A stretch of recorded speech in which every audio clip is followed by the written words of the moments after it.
everyone. I am Dr. Balsam from the Faculty of Computer Systems and Software Engineering in University Malaysia Pahang in Malaysia. I would like to present my paper titled Feedback in Postgraduate Supervisory Communication and Insights from Educators. So let's start. This paper consists of 5 sections. Section 1 discusses the problems in postgraduate research supervision. Section 2 presents the supervisor-postgraduate student relationship. Section 3 discusses on how to give and receive feedback. Section 4 presents strategies for giving an effective feedback. And finally, the paper concludes in section 5 with the conclusion. Okay. So, in the introduction, in section number 1, the paper discusses the problems that the supervisor may face during the supervision process. So, in the literature, it's found that supervision is the most complex process in learning, and it is also the most important factor that affects the completion of research for postgraduate students, whether master's students by research or PhD students. So here the role of the supervisor could take different kinds of forms. The supervisor could be an advisor, a guider, a facilitator, a manager that guides students on how to make schedules for writing up and also giving feedback to the students.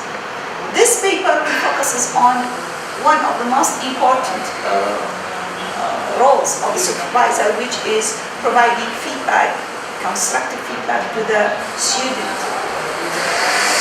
So the feedback will affect the quality of the supervision between the supervisor and the postgraduate students, and will affect also how much satisfied postgraduate students will feel about the research process.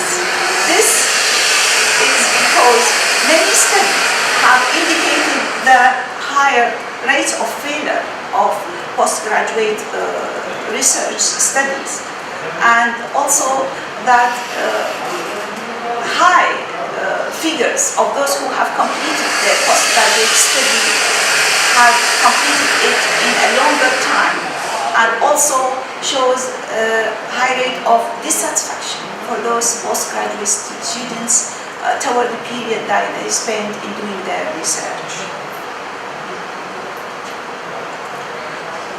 The supervisor-postgraduate students relationship is very important and a factor that affecting the success of the research process. So it's important that this process will be of high quality and according to high standards. And in the literature, many studies have indicated that there is a need for a more awareness for the supervisors of their roles in the supervision process and their responsibilities, and also more awareness about the demands and interests of postgraduate students. So the characteristics of the good supervisor is to provide the good supervision and make the relationship more effective to reach the objectives of the research process. So the characteristics of a good supervisor is that supervisor who provides time, efforts, expertise in guiding the postgraduate students in their research process. So the supervisor is the most important factor that contribute to the success of the research of the postgraduate student.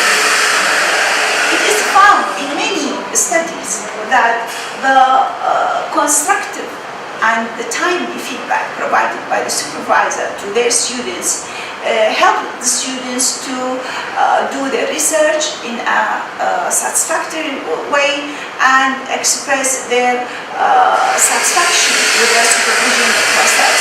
So it is important for the supervisor to provide his feedback, a constructive feedback, in a timely manner, so the student can make highest or largest benefit from the feedback.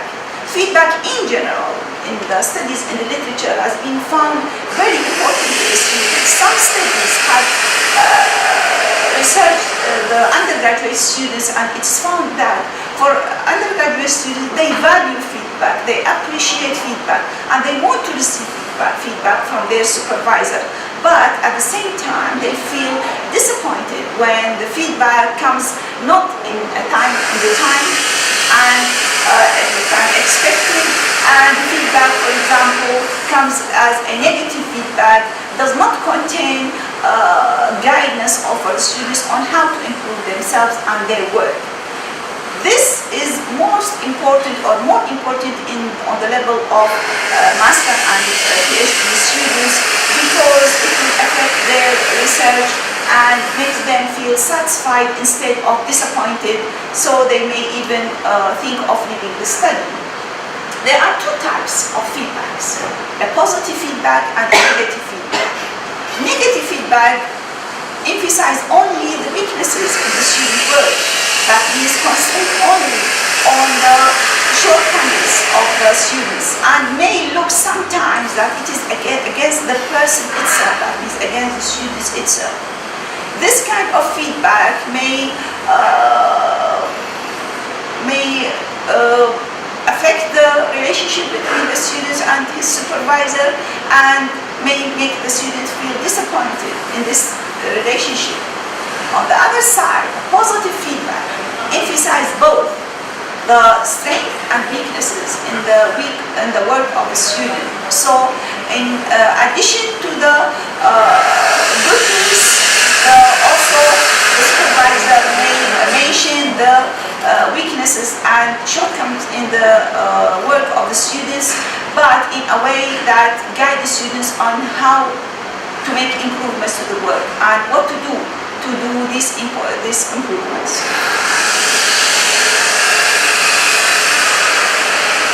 Many studies show the importance of the way of giving and receiving feedback by both parties, the supervisor and postgraduate students. And in this process of giving and receiving feedback, an attention must be paid to the psychology of giving and receiving feedback, because during the supervision process in the academic life, supervisor may deal or interact with different kinds of students. Students could be of high self-confidence, some students could be of low self-confidence. So, in that case, students of low self-confidence may be very sensitive to feedback, especially if it is a negative feedback. And this kind of feedback may destroy their self-esteem and may make them disappointed and lead them to think of leaving the study. So it is important to pay attention to the psychology of giving and receiving feedback. It is important then for the supervisor to enter in an effective communication with their postgraduate students, where there should be an effective academic dialogue between the supervisor and the student to get the most benefit of the supervision process. So, in this way, supervisor will discuss with the students the positive and negative aspects of their study, and when there are some weaknesses or problems in the work, supervisor must discuss the students on the way how students can improve his work. So, without leaving students confused on what to do. This is the way where a constructive, positive feedback is given to the student. There are some some strategies from best practice on how to give feedback to the postgraduate students. For example, the supervisor should present his comments in an objective way, not in an emotional way, without giving judgment. And the positive constructive feedback should be problem-focused, not person-focused. So students would not feel that the comments is against him or her. And the supervisor must emphasize where is the problem in the research, and must talk with the students and let him understand why this is a weak point and how or what to do to improve it. Then the students will feel more confident that he can discuss with the supervisor without consequences or without fear about the weaknesses in the research and what to do to overcome these weaknesses. From the other side, the supervisor must listen to the student, must try to understand the problem that the student is facing in his study or in doing his research or in writing his thesis, and explain to the student the steps that the student should follow, what to do to overcome these problems and reach the objectives of the research. Students, to get more benefit from the comments and feedback of the supervisor, must prepare themselves to accept the comments of the supervisor objectively. That means consider these comments as for improving their work, not against themselves personally. Students should praise the comments and the feedback from the supervisor and consider this as an indicator of a healthy relationship between them and their supervisors. As a conclusion, this paper discusses the feedback as an important factor that affects the success of the research process and the relationship between the supervisor and their postgraduate students. The paper highlighted the importance of a constructive feedback and how the feedback should be given and received by both sides, the supervisor and the students. Also, the paper discussed how both sides must communicate and enter into an effective academic dialogue between them to build a strong relationship between the supervisor and the students and to reach the objectives of the research. Thank you very much for your listening.